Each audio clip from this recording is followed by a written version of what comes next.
صبحكم الله بالخير ويوم سعيد ويوم مليء بالطاقة الإيجابية والحيوية يا رب.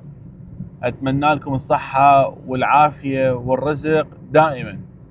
لا تنسون الاشتراك بالقناة، دعمكم هو استمراريتنا بهاي القناة حتى دائما نشوفكم شكو شيء حلو موجود ببغداد يا رب وبالعراق بشكل واسع، من ناحية الأعمار والتأهيل، من ناحية المطاعم، من ناحية الفنادق، من ناحية المناطق السياحية والتراثية يا رب. هسه راح ندخل شارع الأميرات ونشوف نسبة الإنجاز وين وصل، ايش خلصوا من عنده.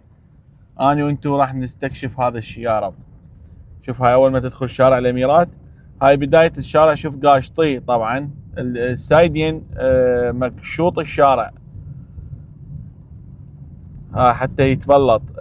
شوف هسه هنا هذا طبعا عرضوه الشارع، اخذوه من الرصيف. تلاحظون على السايد الايمن باو على الرصيف ايش قد ماخذين من عنده. المقرنص كملوه، المقرنص دي يشتغلون بيه تمام. تشوفون هسه هذا المقرنص وهذا الرصيف بعد دي يشتغلون هسه حاليا. وهذا الرصيف الشارع كله مقشط حتى يصير جاهز للتبليط. الارصفه نصبوهن تمام، والاعمال مستمره بتكمله المقرنص مثل ما تلاحظون ودا تشوفون. هاي العمال قدامكم دا يشتغلون بالمقرنص، فهو دا يجهزون حتى يكملون اللاين كله على طول شارع الاميرات.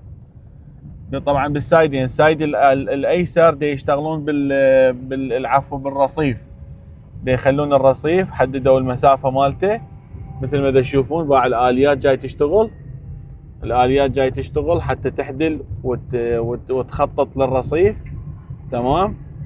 بالاضافه الى السايد الايمن هم مستمرين بالمقرنص، تكمله المقرنص. والشارع هو اصلا يعني قاشطي حتى يكون جاهز للتبليط. طبعا هذا راح يكون واحد من اهم وارقى الشوارع في بغداد من ناحيه المشاريع اللي راح تنفتح بهاي المنطقه بصراحه. يعني هاي على السايد الايسر هو هوكاباز، واحد من اهم المطاعم اللي انفتحت في بغداد، وتحديدا هذا الشارع شارع الاميرات. وبالاضافه 4-5 مشاريع ضخمه جدا في شارع الاميرات راح تنفتح، جدا ضخمه راح تنفتح بهذا الشارع. فهذا راح يكون واحد من اهم. طبعا باع على فكره شارع الاميرات كان مدفون، ما بي مهمل بصراحه. بصراحه جت العين عليه هسه وصار الشغل، صار الشغل بالتوجه عليه صار حلو من ناحيه المشاريع. مشاريع ضخمه راح تنفتح بهذا الشارع من ناحيه المطاعم والوكالات العالميه. 2 صار التوجه عليه واقبال على هذا الشارع، بالاضافه الى التاهيل وتوسعه الشارع، لان كان الشارع كلش ضيق وماكو مكان لطبقه السياره ومن هاي التفاصيل وهاي الامور. فنسبه الانجاز سريعه بهذا الشارع. بالاضافه الى انه شارع بيروت تم الانجاز مالته بشكل كامل من ناحيه التبليط، من ناحيه الاناره، من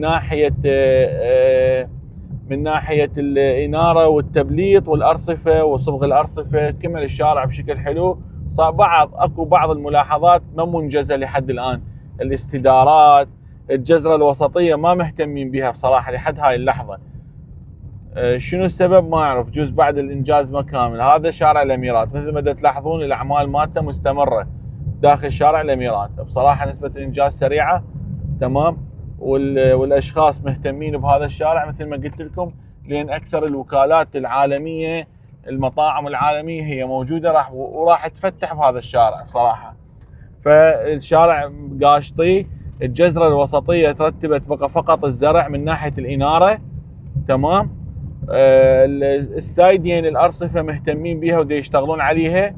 والمقرنص بدوا من بدايه التقاطع لحد نهايه شارع بيروت دي يكملون الجزرات الوسطيه.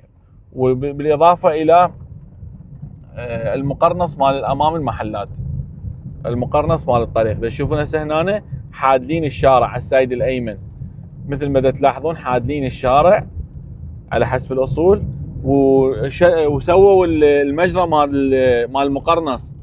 هسه اكو رصيف، وبعد الرصيف اكو حد للمقرنص راح يصير مثل ما تلاحظون. تمام، حتى يكملوا على حسب الاصول وتترتب وتصير حلوه. ومثل وارجع واشوف هسه هنا اكو مشروع ينبني على السايد الايمن، شوف المسافه والمساحه اللي ماخذيه، بالاضافه الى مشروع الاخر هياته باو هسه على السايد الايمن غلفوها القطعه وراح يصير بها بناء.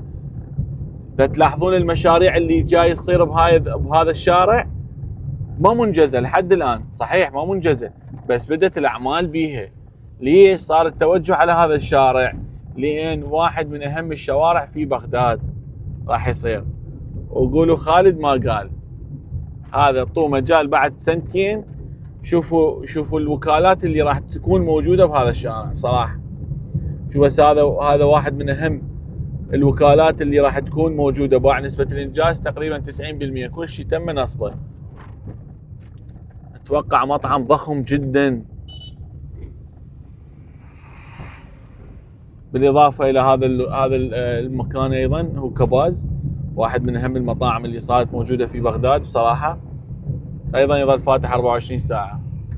بالاضافه الى هذا مشروع اللاخ ايضا، باع 4 مشاريع ضخمه جدا في هذا الشارع.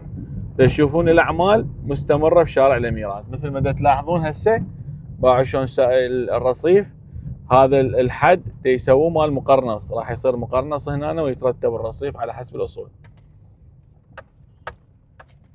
فالاعمال مستمره ما شاء الله عليهم، مرتبين ونسبه انجاز سريعه، عافيه عليهم. يا رب يتمم على خير هذا المشروع ويرجع الشارع مثل ما كان بالاول واحلى بعد. فهي بغداد بكل مثل ما نقول يعني هي بالاعمار وبدون اعمار، بغداد بيها ريحه وبيها نكهه اهلها الطيبين، فتبقى جميله.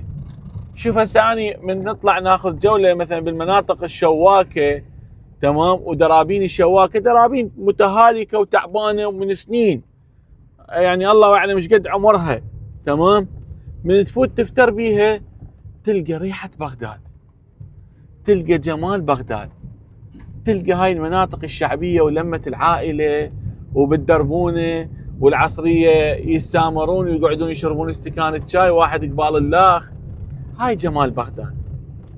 فتبقى بغداد جميله بغض النظر عن كل هاي الامور احنا نامل دائما، نحب التطور، حال العالم اللي جاي يتطور ويصعد ويزدهر وغيره من هاي التفاصيل، هاي الامور احنا بنحب اكيد طبعا، لان هذا بلدنا فنسعى له دائما بالخير. واني امجد بيه واظل اهتف واصيح بغداد، واظل اصور ببغداد، واظل انزل كل شيء حلو ببغداد. بالعكس هذا بلدي. اكو صح تجي تعاليق سلبيه بصراحه ما اعير لها اهميه، لان هذول جماعه الكيبورد يكتب ويعلق ويروح، ما عنده روح وطنيه، ما عنده روح بغداد. فبغداد تبقى حلوه والله يعمرها، والله يحفظ اهل العراق جميعا بكل طوائفهم، بكل الطوائف، الله يحفظهم كلهم يا رب ويعطيهم الصحه والعافيه. فنتامل دائما احنا ان شاء الله خير يا رب، وهذا واحد من اهم المشاريع اللي راح يتم انجازها بشارع الاميرات. يا رب ان شاء الله استمتعتوا بهاي الجوله اني وانتم. لا تنسون اللايك والاشتراك بالقناه، هو دعم الي حتى تكون استمراريه في هاي القناه، ودائما اشوفكم الحلو والافضل في العراق. يا رب الله يحفظكم ويعطيكم الصحه والعافيه، وجوله حلوه وممتعه اني وانتم، واتمنى لكم نهار سعيد.